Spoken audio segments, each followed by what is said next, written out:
Good afternoon. Happy Monday. Good to see everyone. Just one item at the top, and then we'll take your questions. The United States condemns the overnight attack by the Houthis on the United Arab Emirates and Saudi Arabia, which resulted in civilian injuries in Saudi Arabia and follows a similar Houthi incursion last week that killed 3 civilians in Abu Dhabi. We reaffirm our commitment to help strengthen the defense of our Saudi and Emirati partners. These attacks on the UAE and Saudi Arabia, as well as recent airstrikes in Yemen that killed civilians, represent a troubling escalation that only exacerbates the suffering of the Yemeni people. We call on all parties to the conflict to commit to a ceasefire, abide by their obligations under international humanitarian law, including those related to protection of all civilians, and participate fully in an inclusive, UN-led peace process. The Yemeni people urgently need a diplomatic solution to the conflict, a diplomatic solution that improves their lives and allows them to collectively determine their own future. With that, I'm happy to turn to your questions. Yes? Well, I'll start back there, as I promised, please. Okay. Great. Today's Houthis attack in UAE is the second one in the last 10 days. So these attacks have been accelerated lately. Are we going to see now the same acceleration in the consideration process by the Biden administration to enlist the Houthis on the terrorist attack?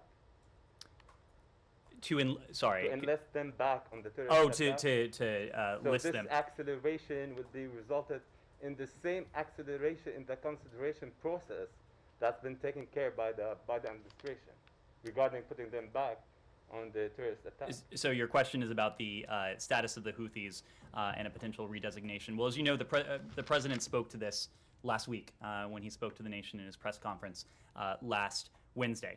He said that the question of the redesignation, potential redesignation of Ansarallah, the name for the Houthi movement, is under consideration. And so I'm not in a position to discuss any potential steps that might be considered. Here's what I will say, though. We will continue to work with our partners in the region, including Saudi Arabia and the UAE, to help them defend against these deplorable Houthi attacks. As the last data I saw indicated, with the help of the United States, the Kingdom of Saudi Arabia has been able to prevent about 90% of these incoming attacks from Yemen, from the Houthis. Of course, our goal, our collective goal, will to get that to be 100%. But we are still, we will continue to stand by our partners on this. We are also, and we have, continuing to hold to account Houthi leaders for this reprehensible conduct.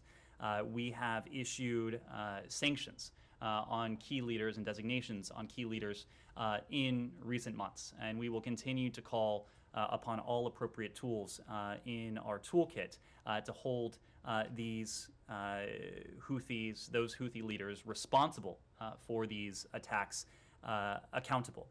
We will not relent in designating Houthi leaders and entities involved in military offensives that are threatening civilians and regional stability, perpetuating the conflict, committing human rights abuses, or violating international humanitarian law, or exacerbating the very grave humanitarian crisis by, according to most accounts, is the most profound humanitarian crisis on the face of the earth.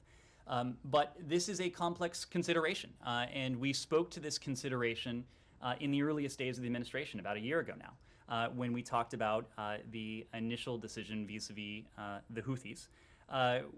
Because in making that, we listened to a number of stakeholders. We heard warnings from the UN. We listened to concerns from humanitarian groups. We listened to bipartisan members of Congress who were opposed to the last administration's decision to designate the Houthis as a foreign terrorist organization and an SGDT, because primarily that blanket determination could conceivably have an impact on our ability to deliver and to provide much needed humanitarian relief to the citizens of Yemen. It could also impact access to basic commodities like food and fuel And so we heard those concerns loud and clear, and we know that about 90% of essential commodities in Yemen are imported by private businesses. And out of an abundance of caution, the suppliers of these suppliers and financial institutions may cease that activity, which is important to the humanitarian needs of the Yemeni people. So we heard those concerns loud and clear. We are taking a close look at the appropriate response. But what we will continue to do, no question about it, is to stand with UAE, stand with Saudi Arabia, and to hold to account Houthi leaders responsible for these terrorist attacks. Yeah, and just a follow-up, two more points on this issue. USA also has said in previous statements from the State Department, I believe, and the White House, that it will support UAE in defending its territories. So how does the support is going to unfold in practical terms? That's one. Two, is the US going to help in prohibiting the flow of arms and financial support to the Houthis, given the fact that they are supported and backed by Iran? So to your first question, we work extensively with our Emirati partners, just as we do with our Saudi partners, to provide them with what they need to help defend themselves against these types of attacks. We will continue to do that. We will continue to work with them in different ways to help them fortify themselves against these attacks. And your second question about... Yeah. Is the U.S. going to help in prohibiting the flow of arms and financial support to the Houthis, given the fact that they are supported by Iran? Absolutely, and we have been hard at work on that, not only in this administration, but over successive administrations. You have heard our partners in the Department of Defense speak to seizures at sea, for example, of weapons that have been bound for Yemen and for the Houthis. You have seen us shine a bright spotlight on the level of support that Iran and Iran-backed groups are providing to the Houthis. You've heard us speak to the destabilizing role that Iran and its proxies are playing across the region, and that certainly includes in Yemen, and that certainly includes Iran's support for the Houthi movement in Yemen. The question is, are you going to stop the flow of arms physically? I mean, are you going to stop it by the force of arms? I mean, I think that's the premise of the question. Well, and my answer to that was yes, we are going to continue to do everything we can to stop the flow of arms, of assistance, of stop the flow of arms. I'm sorry?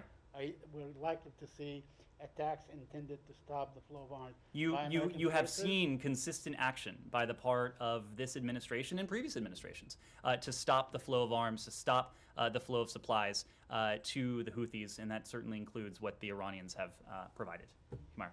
Ned, on Russia, so there's going to be a call with the Europeans about deterrence. Sorry, let's close out Yemen, and then we'll come to Russia. Okay. The Houthis have claimed that they were targeting the U.S. airbase in UAE yesterday, and the U.S. military has said that they fired Patriots that intercepted their missiles. Will there be any U.S. reaction to the Houthis, and especially that they are targeting the U.S. forces in the UAE? We will continue to hold the Houthis to account for these terrorist attacks. We will do that in different ways. We have used a number of tools already, and I suspect you will see us continue to do that in the days and weeks ahead. Yemen, still? One more on Yemen. Sure. Has the U.S. reached any different conclusion about what the impact on aid delivery would be with the designation? And if not, why entertain the idea? Well, we are engaging with some of those same stakeholders I mentioned before to continue to hear their viewpoints, to garner their perspectives. Certainly, some of the concerns we heard about a year ago would still apply. The question is whether we can, whether a redesignation would be in the interests of the United States, would be in our security interests, would be in the security interests of our partners in the region, and would be in the interests we have in seeing an end to the conflict and the humanitarian emergency in Yemen. So it was a difficult, it's a difficult set of factors we're weighing, but as the president said, we are considering the decision. Anything else on Yemen, Humayra? Okay, take two. On Russia, so there's going to be a call with Europeans this afternoon with President Biden. I was wondering, this was asked in the White House briefing as well, but if you could shed light a little bit on what the administration hopes to achieve through this call. And we've heard President Biden last week publicly acknowledge the cracks within NATO alliance as well as with the Europeans on how exactly to respond. Has there been any improvement since then with the Europeans? Are you closer to being on the same page, and is there any reason for us to expect that after this call you will be sort of, more on the same page on how to respond to minor incursion or major incursion, whatever that may be? Okay. Humayra, as you know, we were in Europe last week. We were in Kyiv. We then went to Berlin, where in addition to meeting with our German allies, the Secretary had an opportunity to meet with the so-called European Quad. Before that, we were in Europe the previous month, where we had an opportunity to meet with our NATO allies, with the OSCE. In the intervening weeks, the Secretary, the Deputy Secretary, the Undersecretary of State for Political Affairs, not to mention the President, the National Security Advisor, and many others were on the phone constantly with allies and partners to discuss this Russian aggression and the response. And I want to take issue with the premise of your question, because in all of those engagements, the in-person engagements, the conversations, the video conferences, in every single one of those engagements, we have heard, and you in turn have heard from not only us, but from our European allies and partners, individual allies, NATO, the OSCE, the G7, the European Union, the European Council. You have heard the same message. If any Russian forces move across the border, that's a renewed invasion. It will be met with a swift, severe, and united response on the part of the United States and on the part of our allies. So there is no ambiguity about that. There is no ambiguity. There is no daylight. We know that, and importantly, the Russian Federation knows that. Right. So, okay, thank you. There's quite a bit of daylight, but I'm not going to entertain that for too long. I'm wondering, can you shed a little bit light on what you guys want to achieve with this particular meeting, and then I'm going to go on to the non-paper. Well, let me come back to your. President has said that there are differences of opinion, and this has been something that we've been experiencing. We've been seeing. What you have heard from the president, what you have heard from the secretary, what you have heard from the National Security Advisor, what you have heard from others, is that in the event of Russian aggression against Ukraine, there will be a response. It will be swift. It will be severe. In the event of an incursion, it will be unprecedented in terms of the steps we are prepared to take. And you can say that there's daylight.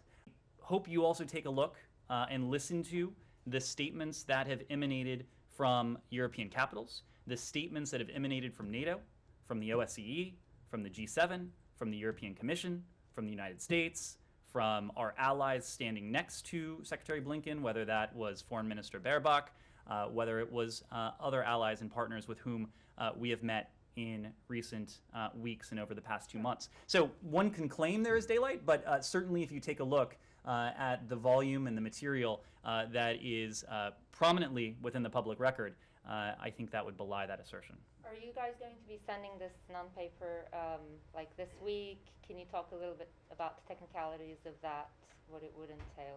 So as the Secretary said on Friday, we do expect to be in a position to send a written response this week.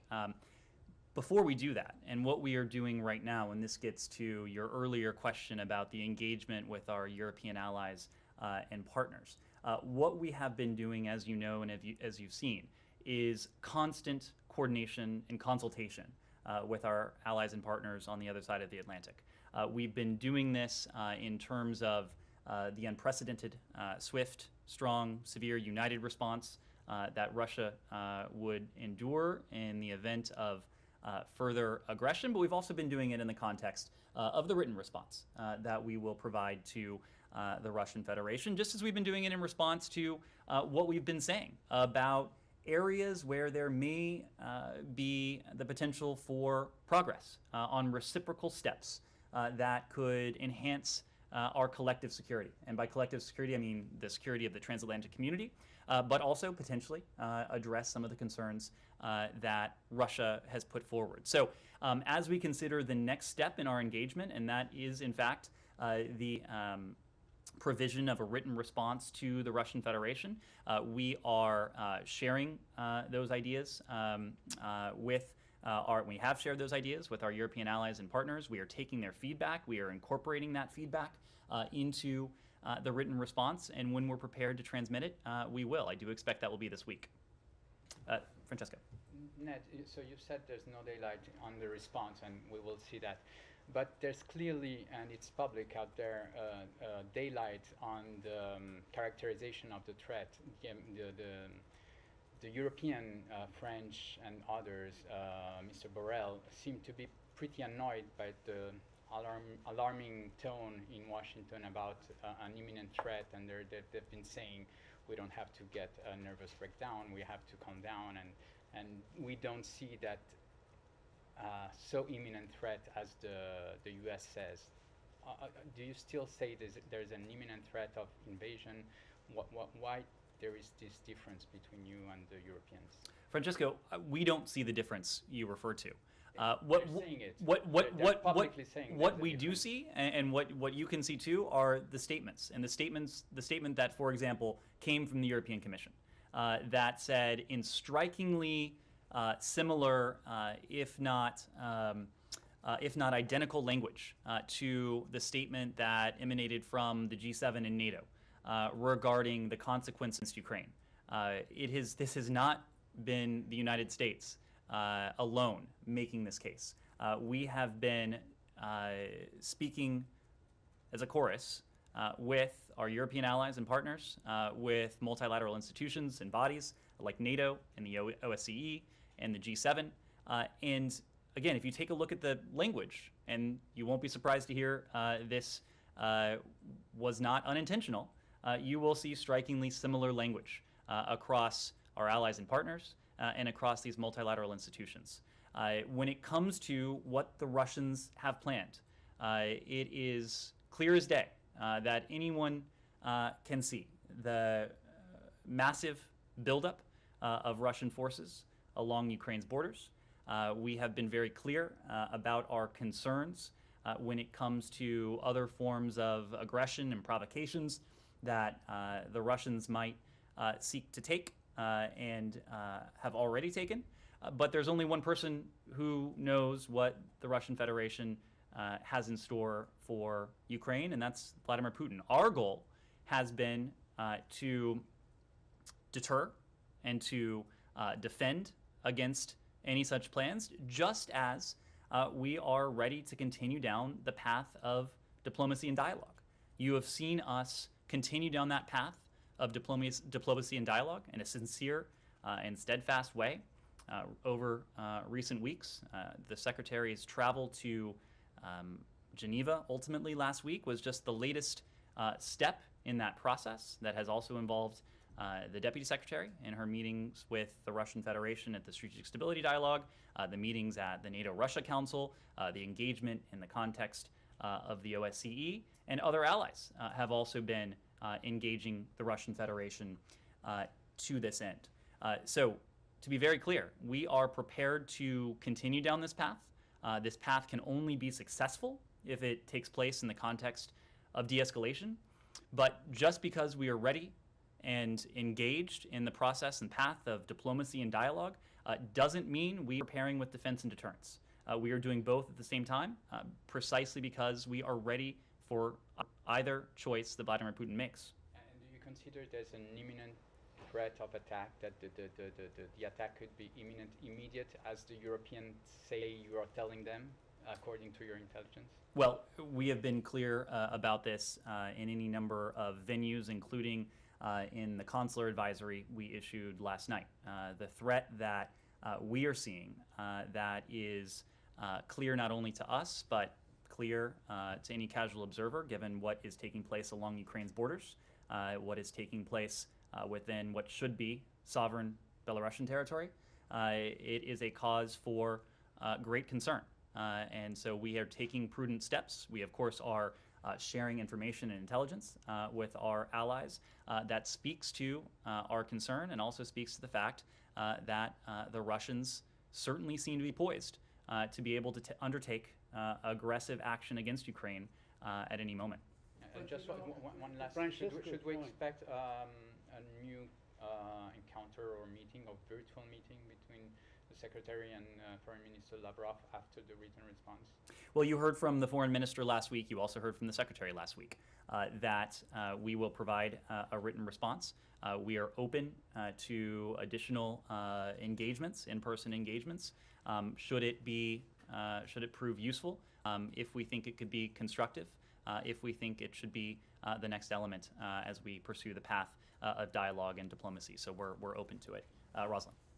Following on Francesco's questions, a few minutes ago the Pentagon spokesperson said, and I'm roughly quoting here, that if NATO should activate the NRF, all told, the number of forces that the Secretary, Mr. Austin, has placed on heightened alert comes up to about 8,500 personnel.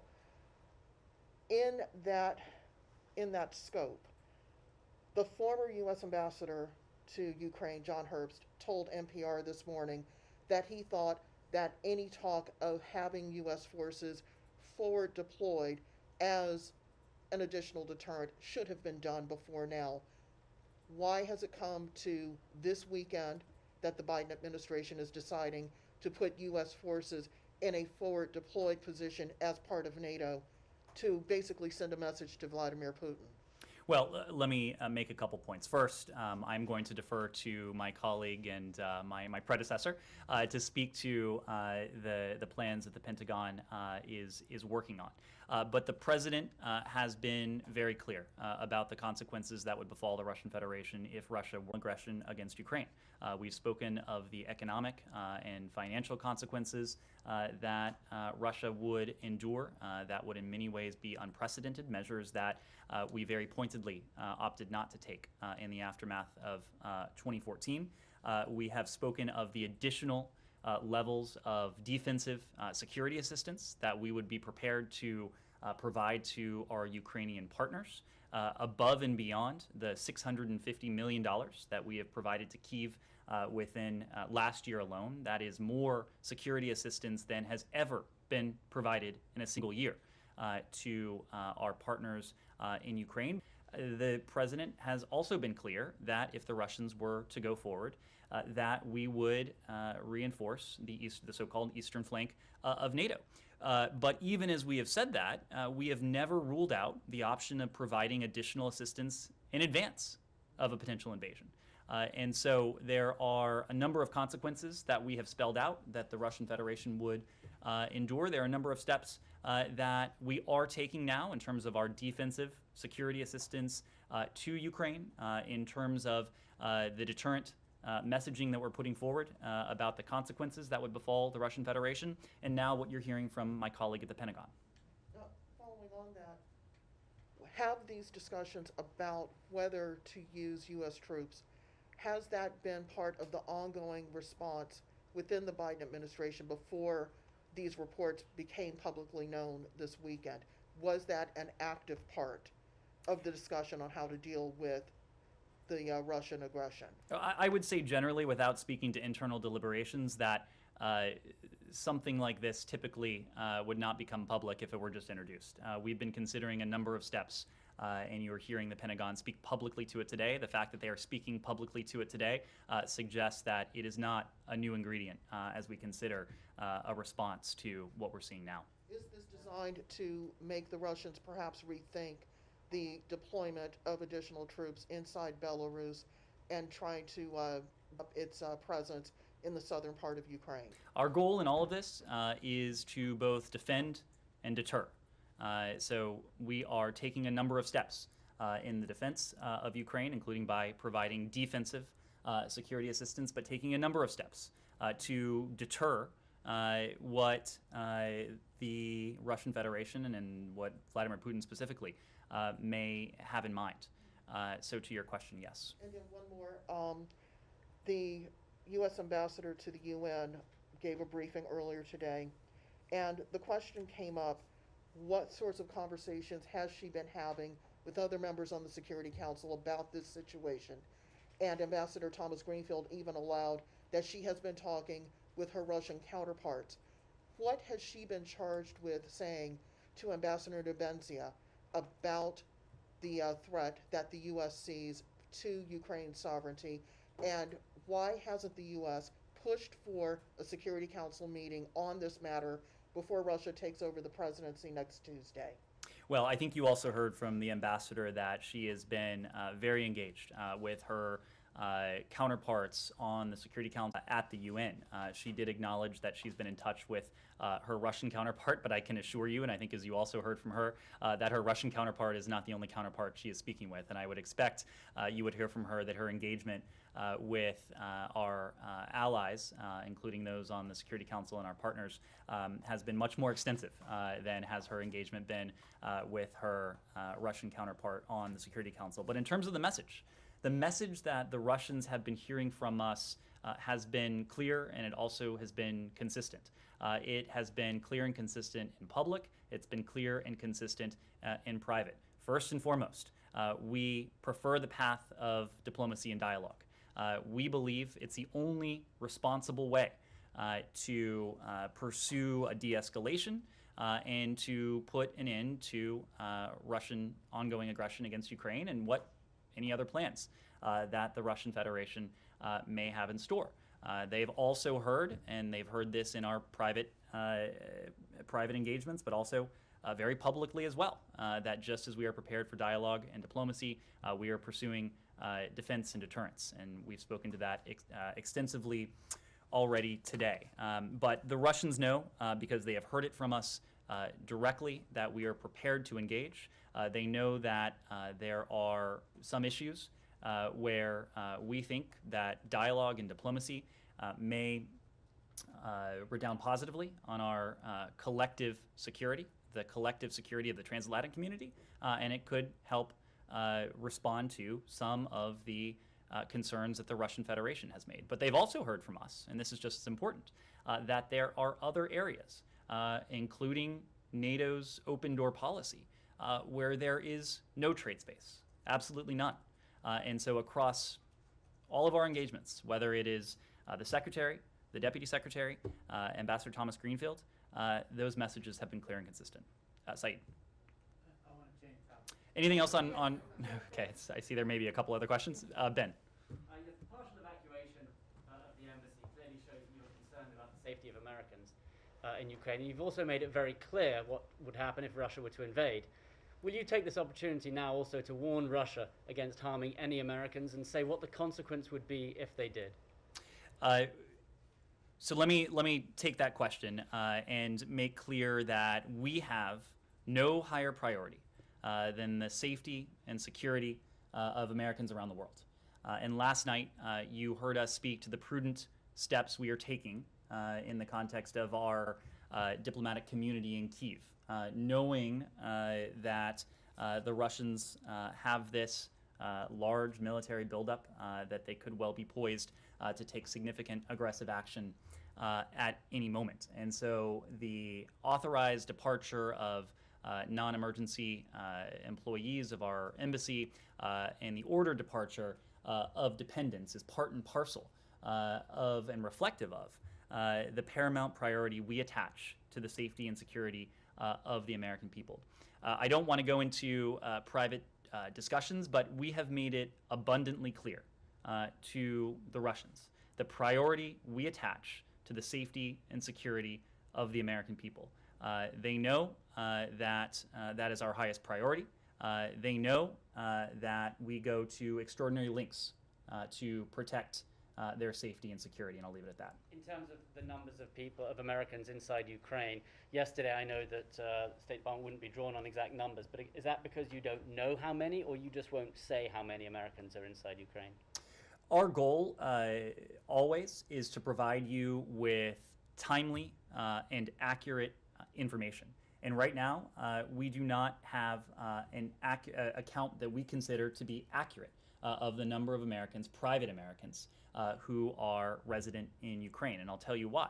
You've heard this in the context of Afghanistan, but when Americans travel overseas, they of course are not required to register with the embassy in country.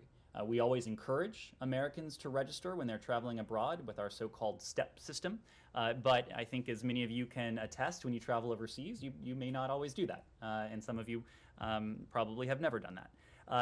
Similarly, when Americans depart the country, they would need to deregister themselves. And so given that many may not register in the first place, I think it is a safe assumption that many would, those who actually do register, may not remove themselves from that tally of American citizens who may be resident in a foreign country. The other point is that even when people do register, the State Department is not in a position to independently verify that a person who has signed up in STEP, the so-called STEP system, is actually an American citizen. So there are for a number of reasons, the tally, we just don't have an accurate tally at the moment. When we have messaged with the American people in private American citizen community in Kyiv, in Ukraine, in recent days, we have encouraged them to fill out a form that will help us acquire greater granularity on the size of the private American citizen community in Ukraine, but that's just not something that we have right now. One more, you mentioned Afghanistan. I wonder if is there anything from Afghanistan that you learned about identifying and rescuing Americans inside a war zone that you think can be applied here? Well, these are obviously not analogous situations, and so I would hate to suggest otherwise. Our primary charge is to keep the U.S. citizen community informed of safety and security developments. That is what we did most recently yesterday evening when we issued the updated travel advisory and accompanying media note to keep them informed of safety and security developments, and that can include information on commercial travel options. We have done this because, as the president has said, military action by Russia could come at any time, and we all know, and we have all seen indications that that is the case, given the large-scale military buildup. We've also been clear that we won't be in a position to evacuate U.S. citizens, private U.S. citizens, in such a contingency, and so that is why we have encouraged private U.S. citizens who may be in Ukraine to plan accordingly, including by availing themselves of commercial options should they choose to leave the country. Even though we are reducing the size of our embassy footprint, the embassy is there to assist American citizens in this. We have the ability to provide, for example, repatriation loans for any Americans who seek to avail themselves of those commercial options to return to the United States. If you don't mind. Sure. First, what do you want to achieve from the meeting that Biden is having with European leaders? Presumably it's building on Mr. Blinken's meeting this morning. So what do you want to achieve from that?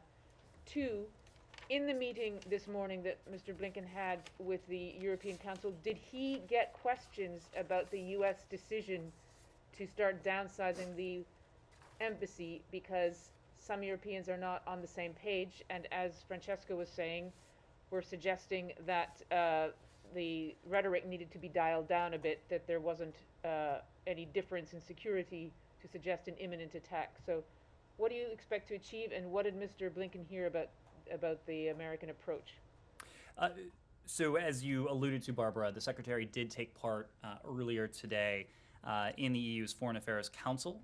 He was invited by the EU High Representative Josep Borrell To give you a flavor of that, the Secretary briefed his counterparts on his visit last week to Kyiv, to Berlin, and to Geneva as part of the effort we have spoken to de-escalate the tension that's been caused by Russia's unprovoked military buildup and its continued aggression against Ukraine. In the engagement this morning, the Secretary emphasized that we will continue to coordinate closely with the EU and its member states, in addition to the other multilateral institutions we've already mentioned. That's NATO, that's the OSCE, and with individual allies and partners. And in the course of this meeting, the Secretary demonstrated that by briefing them on the engagements last week, of course, including the engagement with Foreign Minister Lavrov.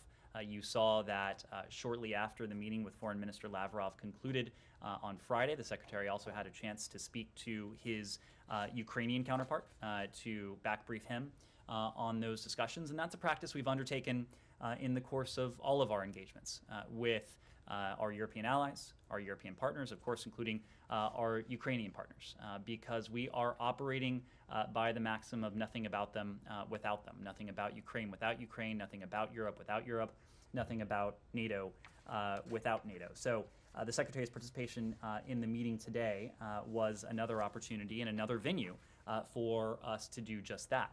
The President, of course, has been deeply engaged in this as well. You saw that he convened his team both in person and virtually at Camp David over the weekend to discuss this. So it should not come as a surprise that the President will have an opportunity to speak to his counterpart on these very issues with that same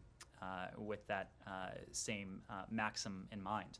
When it comes to the decision that we made last night, I just want to reiterate the core point, and that is that this is about one criterion and one criterion alone, and that is the safety and security of our team on the ground in Ukraine. And it was a prudent step when it came to the ordered departure of dependents. It was a prudent step when it came to the authorized departure of non-essential employees. But let me also be clear that that decision says nothing about our commitment to Ukraine's sovereignty and to its territorial integrity. Our commitment to Ukraine's sovereignty and territorial integrity is unwavering. The embassy continues to operate, and the chargé, of course, remains in Ukraine. The fact that we're taking prudent precautions for the sake of and the safety of U.S. citizens in no way undermines our support for or commitment to Ukraine. You've seen that support take any number of forms. Of course, the Secretary was just in Kyiv last week, where you heard him reiterate these messages next to President Zelensky, next to Foreign Minister Kuleba. We have continued to provide defensive security assistance. The first delivery of the additional tranche of $200 million that was authorized in December arrived in Kyiv overnight, Friday into Saturday. We will continue to provide defensive security assistance to our partners, and we will continue to signal in no uncertain terms the enduring commitment we have to the territorial integrity and the sovereignty of our partner, Ukraine. Yeah, please. Because you said again it's a prudent step, but the Ukrainian government clearly opposed this move, and the foreign ministry today called it excessively cautious. Is there a sense in the administration that this could have created a panic within Ukraine at a time when that's exactly what Russia is trying to do by stoking instability in the country? This is about one thing and one thing only. Consider the panic that it could have created. I'm sorry, did we what? Did you consider the panic that it could have created? What we considered is the safety and security of the American people. And this is a decision that only the United States government can make because it is a priority that we attach to the safety and security of, in this case, our colleagues and their families as well. This says nothing to our unwavering, unrelenting support for our Ukrainian partners. It is about one thing and one thing only, the very narrow safety and security considerations of our colleagues. But this, combined with the Pentagon's announcement today about putting 8,500 troops on standby, in addition to the very public posturing on Friday with the arrival of the new lethal aid, it does seem like you are escalating your pressure here on Russia in some way. Do you reject that? Do you think that your posture has changed at all? This is about defense and deterrence.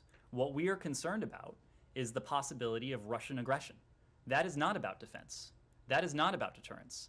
That's about offensive operations against a sovereign country that is a close partner of the United States. So to equate these two things is deeply inaccurate, and it also is precisely what we're hearing out of Moscow. These are qualitatively different elements and different steps that we are taking. Were the Russians to de-escalate, you would not see precisely the same set of moves from our Ukrainian partners, from NATO, from the United States. Here's the broader point, and you've heard the Secretary make this point repeatedly. He actually, in the meeting with Foreign Minister Lavrov on Friday, made this point directly to the Foreign Minister. And he said the United States genuinely does not understand Russia's strategic posturing here, because across the years and in the context of this escalation, Vladimir Putin and the Russian Federation has precipitated everything that it has sought to prevent. And you've heard the Secretary speak to the increasing support for NATO membership among Ukrainians since 2014, levels of support that have just about doubled.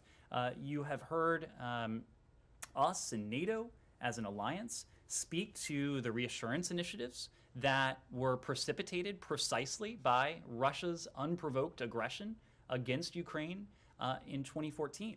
So the Russians may well complain and may well take note and point to these efforts towards defense and deterrence, but it is their aggression that has precipitated precisely what it is we're hearing and seeing them point to.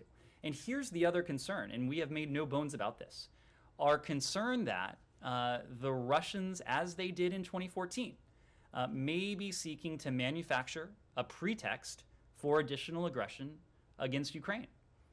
If you wanted to do that, this is in some ways what it would look like. That is what has concerned us for some time.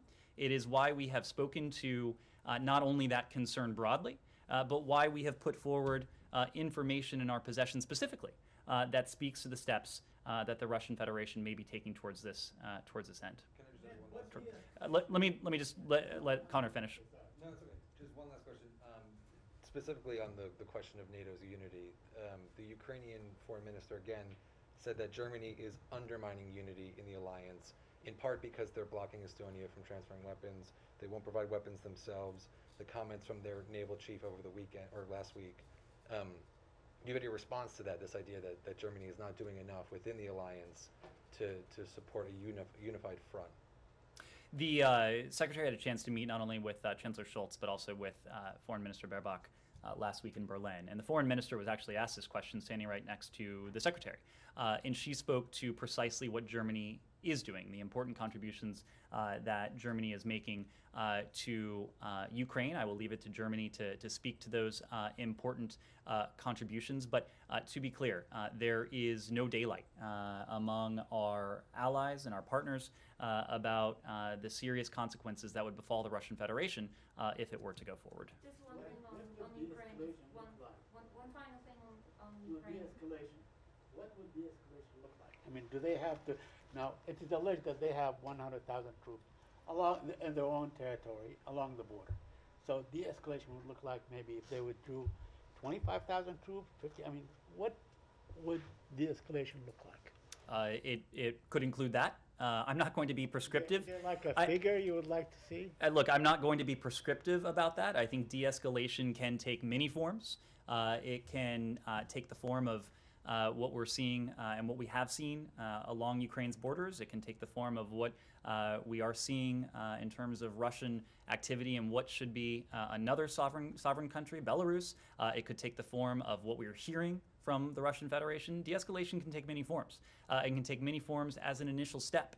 And that is what we would like to see with the end goal in mind of seeing Russian forces return to their permanent barracks to cease this and put an end and reverse this buildup along Ukraine's borders, to cease with the aggressive rhetoric. De-escalation can take many forms. We would welcome any of it. Only if Russian forces are back in their barracks at all times will be considered de-escalation. No, my point is that there are many forms de-escalation can take. There's also a continuum. We would welcome, at least as an initial step, any form of de-escalation. Yes. Yeah. Are you aware of the meeting that will be held in Paris on Wednesday between Ukrainian and Russian officials, and do you expect any breakthrough? Yes. So I do not expect any American involvement in that. Let's see. As you know, we're consulting with allies and partners, including Ukraine, to determine the next steps, and we're in communication with the Russian Federation as well, as we've said. We do believe that diplomacy is the best path forward, and we're prepared to support dialogue and diplomacy that serves to de-escalate tensions. So we are supportive of those efforts that are undertaken on the part of the Russian Federation in good faith. Have you seen the tweets of your Ukrainian counterpart, spokesperson? He tweeted while we were in the briefing. I'll read super quickly. There are 129 diplomatic missions in Ukraine. Of these, only 4 have declared the departure of the family members of personnel: US, UK, Australia, and Germany. The rest, including EU, OSCE, COE, NATO, and UN, have not expressed their intention to follow such premature steps. Do you have a response to that? I don't.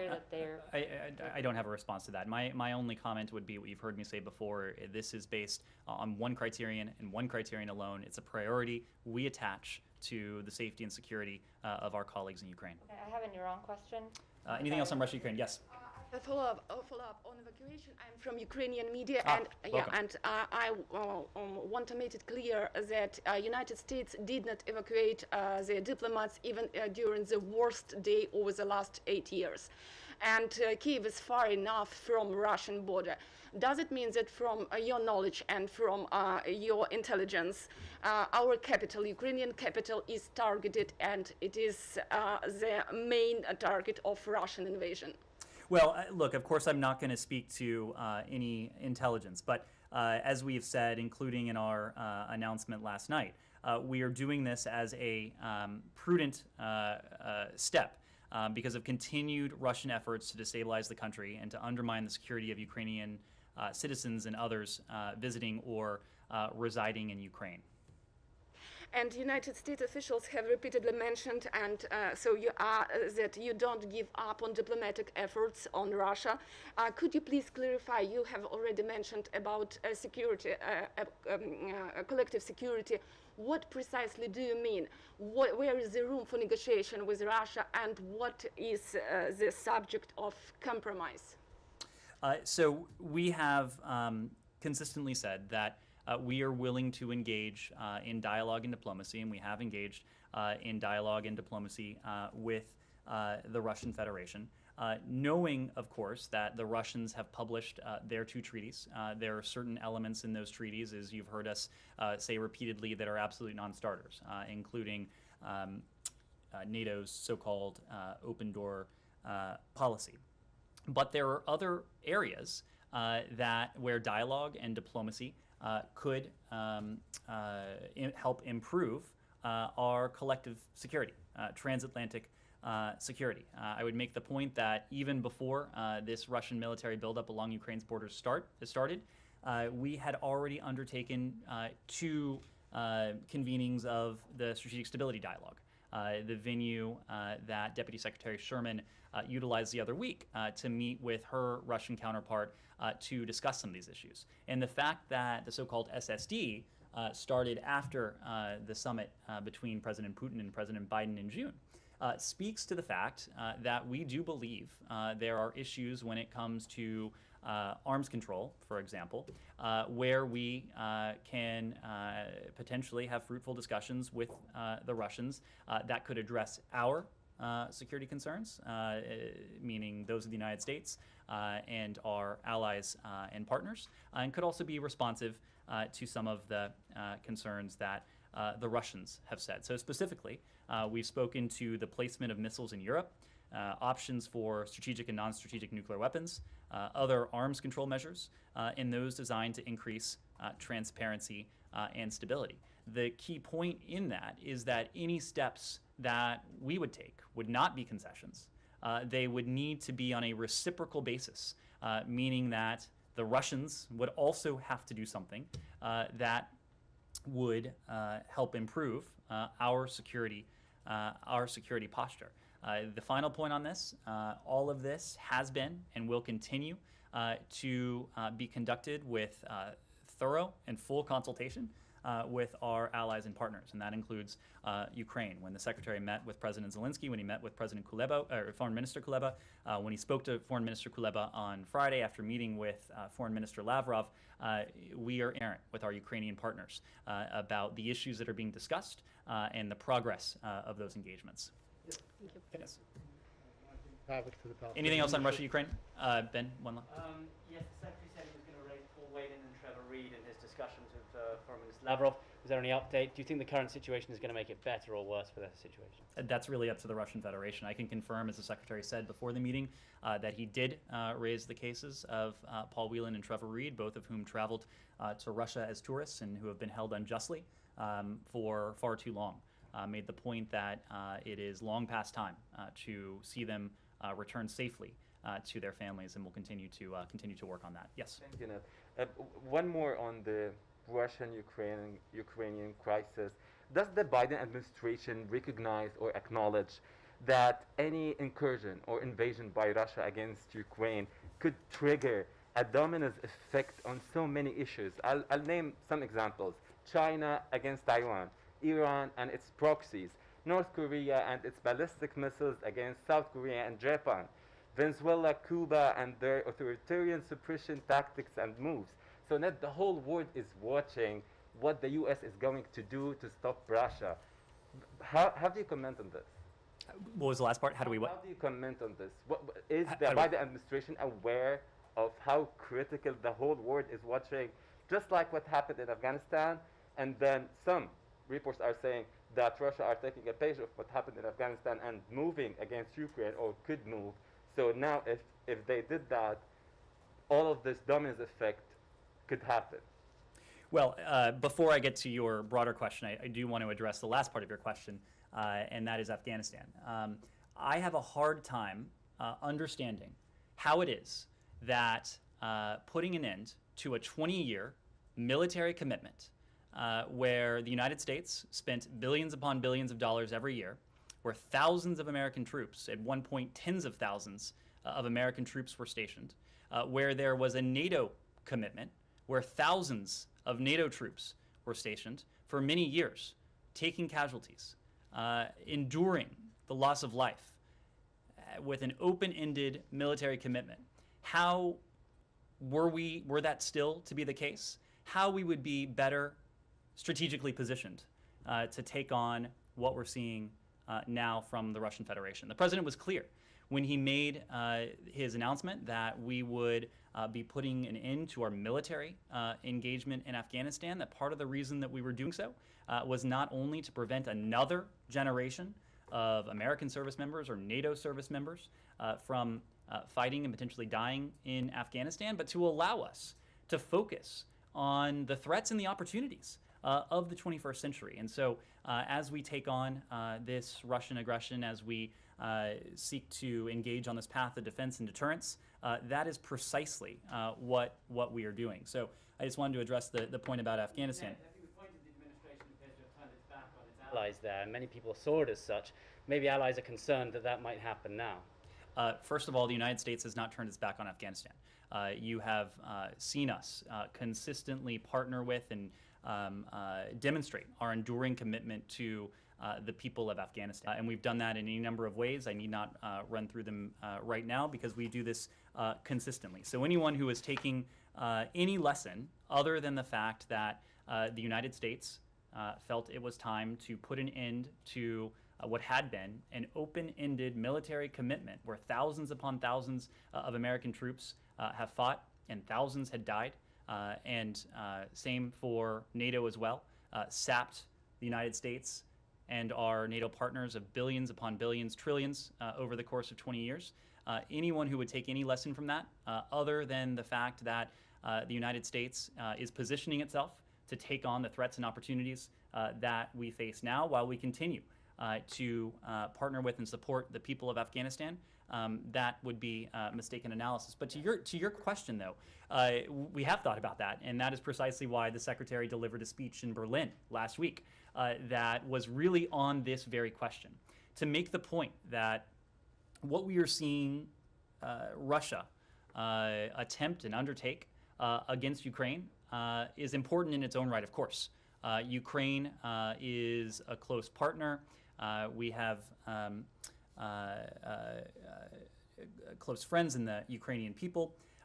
But in some ways, this is as important as Ukraine is, even bigger than the question of a conflict, Russian-produced conflict between Russia and Ukraine.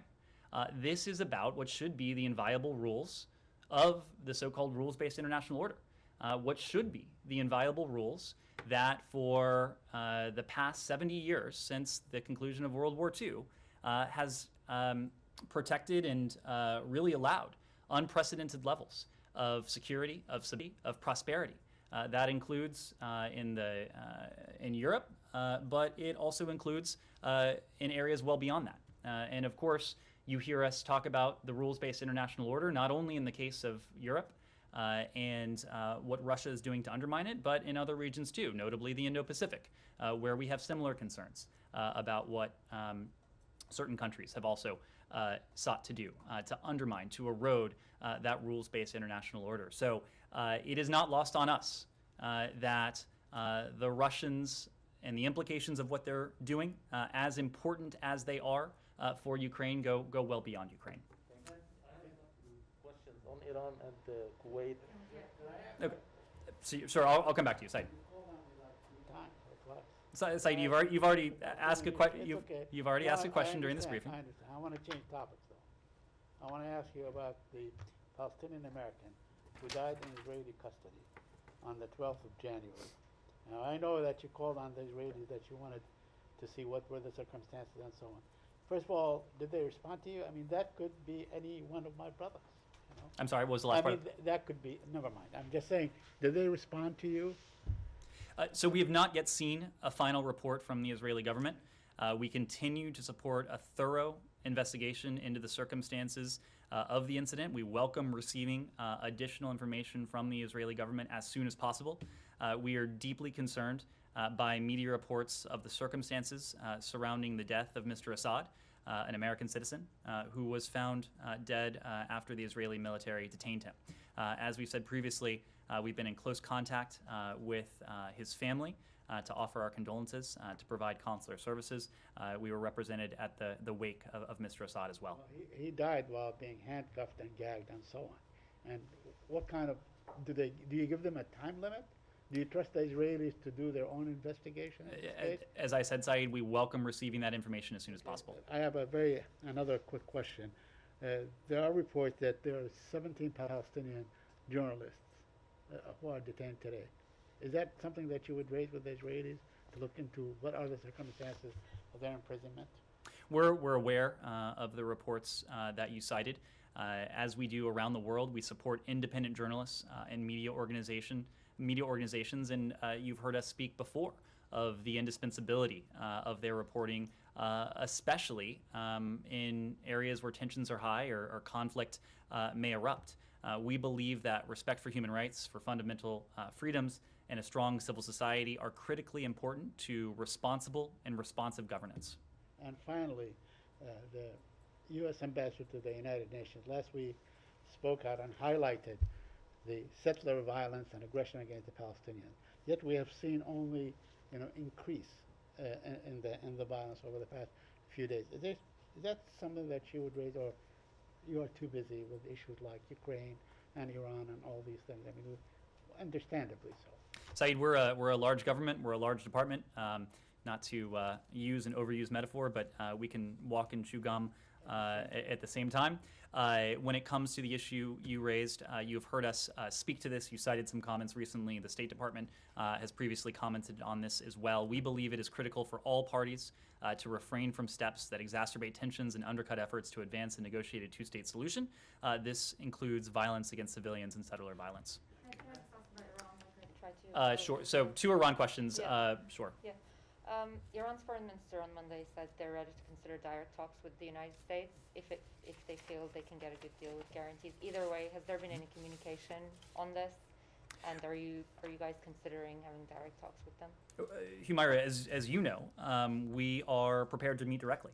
We have consistently held the position that it would be much more productive to engage with Iran directly on both JCPOA negotiations and on other issues. This extends to bilateral as well as multilateral formats. Meeting directly would enable more efficient communication, which is urgently needed to swiftly reach an understanding on a mutual return to compliance with CPOA. We've made this point before, but given the pace of Iran's nuclear advancements, time is running very short until the non-proliferation benefits that the JCPOA conveyed as initially drafted in 2015 and implemented in 2016 are outweighed by the nuclear advancements that Iran has made. So we are seeking to conduct this diplomacy urgently, and we've been consistently very clear that being able to engage directly would serve those purposes. Given your position just now and what they said, should we expect this to happen soon? Is there any reason why this could happen soon? Has there been any communication indirectly about making this happen soon? You would have to ask officials in Tehran. This is not the first time we've made this point. We have made this point consistently up until now. The Iranians have insisted on the indirect format in Vienna. We have long noted the fact that indirect talks, especially on an issue of this complexity and of this importance, is a hindrance. So our position has been clear. I would direct you to authorities in Iran. My final thing on this, we've had an interview with Special Envoy Mali yesterday, who said it would be hard to imagine for U.S. to clinch a deal with Iran unless U.S. hostages are released. I just want to push you a little bit on why the administration isn't willing to say outright that they won't rejoin JCPOA unless American citizens are released. Well, what the special envoy said is that it is, quote, very hard for us to imagine getting back into the nuclear deal while 4 innocent Americans are being held hostage by Iran. Yeah. This is a point he has made repeatedly before. So this should not be news. It also, I can tell you, is not news to the Iranians. They have heard this position indirectly from us before as well. But the special envoy also made the point that these issues are operating on separate tracks. And they're operating on separate tracks for a very simple reason. A mutual return to compliance with the JCPOA is, at best, an uncertain proposition. We want to see these Americans who have been held against their will for years on end, away from their families, returned as soon as possible. It would not serve our purposes, it would not serve their interests to tie their fates to a proposition that I said before is uncertain at best. So that is why it certainly colors our interactions, but these are operating on separate tracks. It's very much like a precondition. Again, it is not the case that there is any direct or explicit linkage, precisely because mutual return to compliance with the JCPOA is at best an uncertain proposition. We want the return of these Americans to be a certain proposition, and so we are keeping these issues separate. Yes, sorry. Kuwait's foreign minister visited Beirut on Saturday and delivered confidence-building proposals to Lebanon in a message coordinated with the Gulf states, and he is visiting Washington this week. Are you aware of the proposals? And is there any link between his visits to Beirut and Washington? Well, I do expect when the Secretary meets with his Kuwaiti counterpart on Wednesday that they will have an opportunity to discuss Lebanon. It is something that the United States, together with our partners, including our partners in the Gulf, the French, and others, we've been very, very focused on. So I think we'll have more to say in the aftermath of the bilateral meeting on Wednesday. Yes? For our colleague, Tracy Wilkinson, on Honduras. Rival factions in its Congress may derail Thursday's inauguration of the new president, whom the State Department was quick to embrace. Vice President Harris is scheduled to travel for the inauguration. Is the U.S. doing anything to defuse that crisis? Well, what I'll say is that the selection of the new provisional leadership at the Honduran National Congress is a sovereign decision of Honduras. We look forward to deepening our work together with the incoming Castro administration and Hondurans from across the political spectrum to advance our shared interests. We call on political actors to remain calm, to engage in dialogue, to refrain from violence and provocative rhetoric, and we urge their supporters to express themselves peacefully while respecting the rule of law. As you know, Vice President Harris has already had an opportunity to be in touch with President-elect Castro to congratulate her on her historic victory as Honduras's first woman president. In that conversation last month, they discussed their shared interest in working together to address the root causes of migration, to promote inclusive economic opportunity for the people of Honduras, to improve to combat corruption, to reduce security threats, and to improve access to health and education. One on Turkey for my VOA colleague. Sure. Do you have was there a follow-up, Connor? Another question, so go ahead, Laura. So, if you don't mind, my VOA colleague wondered if there's any reaction from the State Department to two cases regarding restrictions on free expression in Turkey. One is last Saturday, a well-known Turkish journalist was jailed for insulting President Erdogan. Today, the state has fined the TV channel for which she works. The second case is a famous musician who was getting threats by Islamist and nationalist groups for something she wrote a while ago, and President Erdogan threatened to silence her during Friday prayers, saying, quote, "It is our duty to cut those tongues," unquote. Do you have any reaction to these cases? Well, this applies in Turkey, but it is universal in its application as well, and that is the fact that we believe freedom of expression strengthens democracy, and it needs to be protected, even when it involves speech some may find controversial or some may find uncomfortable. We're aware of and we're disappointed by the detention and arrest of Sedef Kabas, one of the cases you referenced, and those principles apply equally to Turkey as they do to any other country. Burkina Faso, the military has taken to TV to declare that they're in power. The president's office denied that, but the president hasn't been seen. Are you aware of what's unfolding? Is there a coup? Have you begun an assessment of whether or not there is one?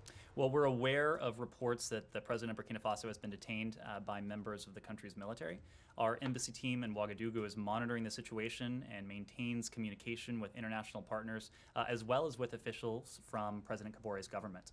We call for the immediate release of President Kabore and other government officials, and for members of the security forces to respect Burkina Faso's constitution and civilian leadership. We urge all sides in this fluid situation to remain calm and to seek dialogue as a means to resolve grievances. Our embassy in Ouagadougou has advised U.S. citizens in Burkina Faso that a mandatory curfew has been implemented by local authorities, and U.S. citizens are advised to take shelter, avoid large crowds, and to monitor local media for updates. The U.S. provides a significant amount of aid to Burkina Faso. Are you undertaking a coup assessment? So this is an evolving situation. It's a situation that remains fluid. It has continued to develop even within recent hours, so it's too soon to characterize, at least officially for us, the nature of ongoing developments. We have called for restraint by all actors as we carefully review the events on the ground for any potential impact on our assistance. Iran, very quick follow-up. AFP just reported that, or attributed to a high-level American officials as saying you would like to see direct talks with Iran. Can you confirm that? You want direct talks with Iran on? I thought we just discussed this for 5 minutes with you. Sorry, Yep, we do. I must have missed it. Okay. Yes, yes. Sorry. So would be achieved by direct talks instead of what's going on in Vienna now? Well, we just had a rather lengthy exchange on this, so I would refer you to that. A couple final questions. Yes, please. Yes. Is there any update you can give on the ISIS jailbreak in northern Syria, either in terms of coalition support and the number of escapees, and then just what does the strike, or what does it say about the SDF's ability to secure the facilities, and do you see this as an intelligence failure on the part of the coalition? Well, as you probably saw, we issued a statement on this over the weekend, and we condemned the ISIS attack last week on the Hasaka detention center in northeast Syria, which we understand to have been an attempt to free detained ISIS fighters. We commend the SDF for their swift response and continued commitment to the fight against ISIS. And this attack, in our mind, highlights the importance of and the need to fully fund the global coalition to defeat ISIS's initiatives to improve and secure humane detention of ISIS fighters, including by strengthening detention facility security. To us, it also underscores the urgent need for countries of origin to repatriate, rehabilitate, reintegrate, and prosecute, where appropriate, their nationals detained in northeast Syria. We remain committed to the enduring global defeat of ISIS, working by, with, and through the coalition and our local partners. But beyond that, for tactical developments on the ground, I need to refer you to DoD. Ben. Last night, the State Department said that if there was an invasion of Ukraine, that the U.S. would be unable to evacuate its citizens. I wondered if you could just explain why that would be. Ben, this is historically always been the case. Our primary charge is to provide updates and developments and to ensure communication to the private American citizen community in any country, including when we undertake something like order departure or authorized departure. I know the recent experience of Afghanistan may color the sense that some people have about this, but Afghanistan, for reasons that we all know well, was unique. It was something that the United States government had not done before. And as you have heard us say, in the context of Ethiopia, Ukraine, and other countries, our charge is to continue to provide informational updates to the American citizen community, to provide them services, including repatriation loans, should they need to avail themselves of commercial options. Those commercial options, of course, still exist in the case of Ukraine. That is why last night's advisory urged Americans to consider availing themselves of those commercial options, and the embassy stands ready to assist in those efforts. Thank you all.